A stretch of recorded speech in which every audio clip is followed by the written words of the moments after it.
Happy Holi! Hi everyone, আমি Priya. Welcome back to my other blog.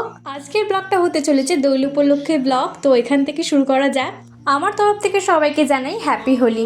দোলের আগের দিন গেছিলাম কলেজের একটা প্রোগ্রাম ছিল বসন্ত উৎসবের, তো সেখানেই অ্যাটেন্ড করতে গেছিলাম। কলেজের ভিতর ঢুকে গিয়ে দেখি সবাই যে যার মতো রং খেলছে, তাই আমরা বাইরে এসে নিজেদের মতো করে রং খেললাম।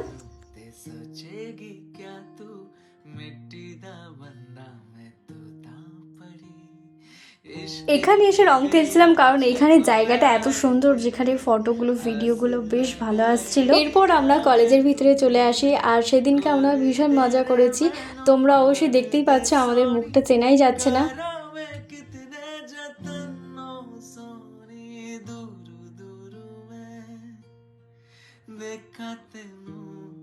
Happy Holi!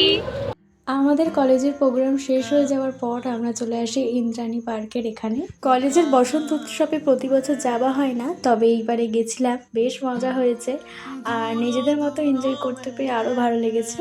এরপর সবাই মিলে ওই ইন্দ্রাণী পার্কটাতে এখানে বসেছিলাম, বেশ গল্প আড্ডা দিচ্ছিলাম।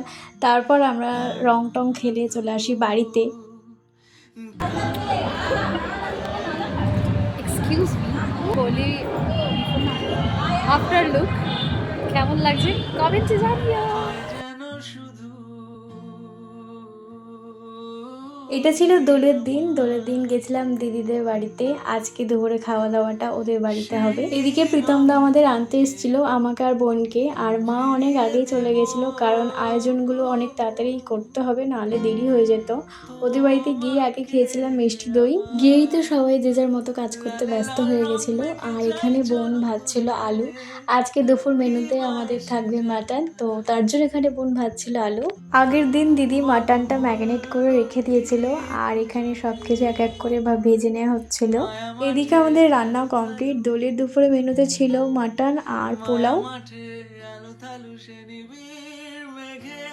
দুপুরে খাওয়া দাওয়ার পর বিকেলে ঘুমিয়ে সন্ধ্যাবেলা উঠে খাচ্ছিলাম চা। আর আমরা সারাদিন সেরকমভাবে দোল খেলিনি বললেই চলে, তাই সন্ধ্যাবেলা আমাদের ঝোঁক উঠেছে যে আমরা রং খেলবো।